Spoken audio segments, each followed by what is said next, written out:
All right, so in this video, we're actually going to use some characteristics to graph our quadratics. So first, let's look at an example. We're going to say y equals x squared minus 2x minus 3. Okay, and this is in standard form. So if you wanted to, you could go back to what we did, and you could say, oh, negative, the opposite of b over 2a is going to be the vertex, and go from there. I'm more interested in, let's find the x-intercepts or the zeros. Those two words mean the same thing. Again, x-intercepts, and finding the zeros, or where does it hit the x-axis. Those two words are exactly the same. So I'm going to factor this. And reminder, when we factor, we want to find some factors of c, so some factors of -3 that add up to b. So if we find some factors of -3, we get -3 and 1, as well as -1 and a +3. So we're going to go with that first of the two. So we're going to end up with x plus 1 and x minus 3. Okay. So when we go to graph this, we have our y-axis and our x-axis. What we're going to look at is, if this is in x minus form, we can just use this number at the end, and that's going to be our x-intercepts. We could go over 1, 2, and 3, and that's going to be our intercept.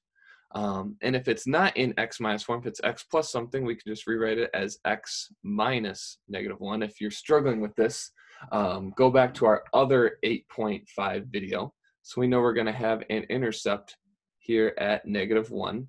And we could do things like, if we find the vertex, we know it's got to be exactly in the middle. So we could take the average of 3 and -1 divided by 2. And we would get 1 is halfway. And so we know our axis of symmetry has to be at x equals 1. And our vertex has to lie somewhere on this line.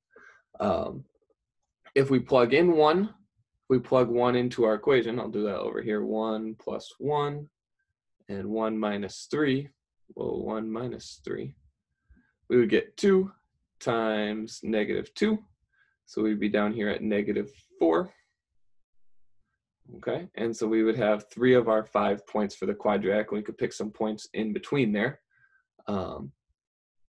So that's a little bit, if you want, sometimes it will be a little bit easier for you to find some points if you can factor your quadratic at the very beginning and get it into intercept form. It makes your graphing life a little bit easier. We're going to do one other example, and in this case, we're actually going to work a little bit backwards. So let's say, instead of giving you the equation, I told you right off the bat, hey, your vertex is the point -3, 4. And I'm also going to give you some more information. I'm going to tell you it goes to the point -9, 0.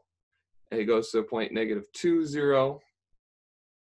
And we'll even say the point -4, 20. All right, it goes through all 3 of these points, or actually all 4 of these points, I should say.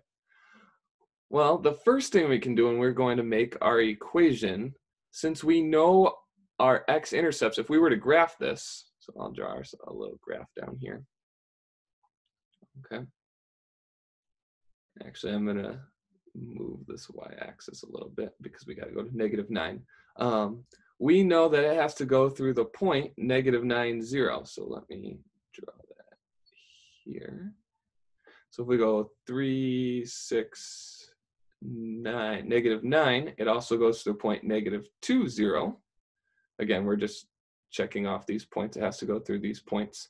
And tell you what, I'm going to make my y-axis go by 4s. So -4, 8, 12, 16, 20. So we know we're going to have that point. And we know that we're going to have -3, 4. So if we come -3, we're going to be up here at 4. Oh, I apologize. I said +20. So we have to have -3, 4. -3, 4. and we have to have negative 420. We'll go. Okay. Well, what we just got done saying is that if we know our x-intercepts, well, let's put it in intercept form. We know that's going to look like we'll have some sort of a value, but we know we're going to have x minus -9. Again, we're just plugging in our x-intercepts. We're saying x minus and then our intercepts here. So this is really subtracting a negative, so we could say this is adding a positive for both of them. So we have x plus 9 and x plus 2. And then from there, we just want to know, hey, what is this a value out in front? Because sometimes we might have a coefficient out in front. So I'm going to pick the point -3/4. So we're going to say 4 equals, and then we'll plug in a -3 wherever we see x. All right, and a -3 plus 2. So -3 plus 2 is -1, and -3 plus 9 is 6. So we have, and then we still have our a out in front. So we end up with 4 equals a times 6 times -1, or -6a equals 4. And so our a value is -4/6, or -2/3. So our final equation, again, at the very beginning, we were just trying to find our equation. Our equation would be y equals -2/3 x plus 9. I'm just bringing all of this stuff down now. We found our a value, so we just plug that in. So x plus 9. Oops. And finally, we have an x plus 2 in there. And x plus 2.